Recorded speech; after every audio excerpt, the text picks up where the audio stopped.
Marc chapitre 10. Jésus, étant parti de là, se rendit dans le territoire de la Judée au-delà du Jourdain. La foule s'assembla de nouveau près de lui, et selon sa coutume, il se mit encore à l'enseigner. Les pharisiens l'abordèrent, et pour l'éprouver, ils lui demandèrent s'il est permis à un homme de répudier sa femme. Il leur répondit, « Que vous a prescrit Moïse ?» Moïse, dirent-ils, a permis d'écrire une lettre de divorce et de répudier. Et Jésus leur dit, « C'est à cause de la dureté de votre cœur que Moïse vous a donné ce précepte.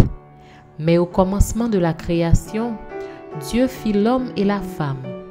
C'est pourquoi l'homme quittera son père et sa mère et s'attachera à sa femme, et les deux deviendront une seule chair.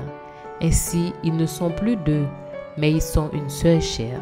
Que l'homme donc ne sépare pas ce que Dieu a joint. » Lorsqu'ils furent dans la maison, les disciples interrogèrent encore là-dessus. Il leur dit, « Celui qui répudie sa femme et qui en épouse une autre commet un adultère à son égard. Et si une femme quitte son mari et en épouse un autre, elle commet un adultère. » On lui amena des petits-enfants afin qu'il les touchât, mais les disciples reprirent ceux qui les amenaient. Jésus, voyant cela, fut indigné et leur dit, « Laissez venir à moi les petits-enfants, et ne les en empêchez pas, car le royaume de Dieu est pour ceux qui leur ressemblent. Je vous le dis en vérité, quiconque ne recevra pas le royaume de Dieu comme un petit enfant, n'y entrera point. » Puis il les prit dans ses bras et les bénit en leur imposant les mains. Comme Jésus se mettait en chemin, un homme accourut et se jeta à genoux devant lui. « Bon maître, lui demanda-t-il, que dois-je faire pour hériter la vie éternelle ?» Jésus lui dit, « Pourquoi m'appelles-tu bon? Il n'y a de bon que Dieu seul. Tu connais les commandements.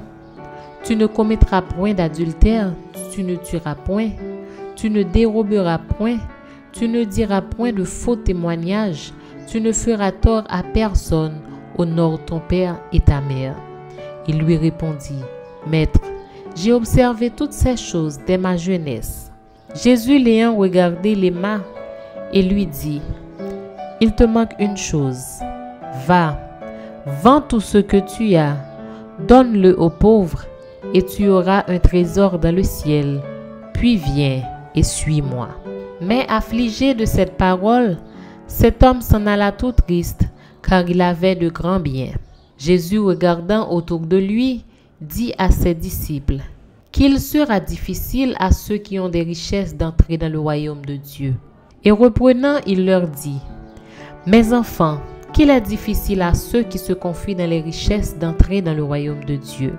Il est plus facile à un chameau de passer par le trou d'une aiguille qu'à un riche d'entrer dans le royaume de Dieu. » Les disciples furent encore plus étonnés et ils se dirent les uns aux autres, « Et qui peut être sauvé? » Jésus les regarda et dit, « Cela est impossible aux hommes, mais non à Dieu, car tout est possible à Dieu. » Pierre se mit à lui dire, « Voici, nous avons tout quitté et nous t'avons suivi. » Jésus répondit, « Je vous le dis en vérité, il n'est personne qui, ayant quitté à cause de moi et à cause de la bonne nouvelle sa maison ou ses frères, ou ses sœurs ou sa mère, ou son père ou ses enfants, ou ses terres, ne reçoive au centuple, présentement dans ce siècle-ci, des maisons, des frères, des sœurs, des mères, des enfants et des terres, avec des persécutions, et dans le siècle à venir, la vie éternelle. Plusieurs des premiers seront les derniers, et plusieurs des derniers seront les premiers. » Ils étaient en chemin pour monter à Jérusalem, et Jésus allait devant eux. Les disciples étaient troublés et le suivaient avec crainte. Et Jésus prit de nouveau les 12 auprès de lui, et commença à leur dire ce qui devait lui arriver. « Voici, nous montons à Jérusalem, et le Fils de l'homme sera livré aux principaux sacrificateurs et aux scribes. Ils le condamneront à mort et ils le livreront aux païens, qui se moqueront de lui, cracheront sur lui, le battront de verge et le feront mourir, et 3 jours après, il ressuscitera. Les fils de Zébédée, Jacques et Jean, s'approchèrent de Jésus et lui dirent, « Maître, nous voudrions que tu fasses pour nous ce que nous te demanderons. » Il leur dit, « Que voulez-vous que je fasse pour vous? Accorde-nous, lui dirent-ils, d'être assis l'un à ta droite et l'autre à ta gauche quand tu seras dans ta gloire. » Jésus leur répondit, « Vous ne savez ce que vous demandez.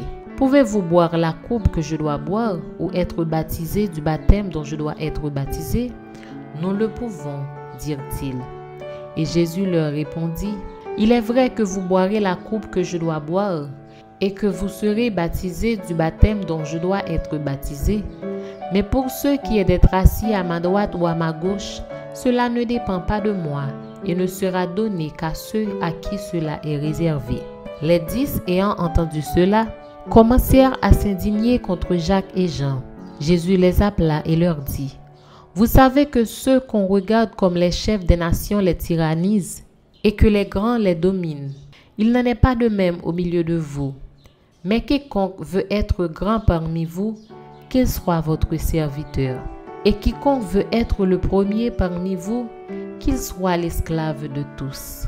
Car le Fils de l'homme est venu, non pour être servi, mais pour servir et donner sa vie comme la rançon de plusieurs. » Ils arrivèrent à Jéricho, et lorsque Jésus en sortit, avec ses disciples et une assez grande foule, le fils de Timée, Bartimée, mendiant aveugle, était assis au bord du chemin.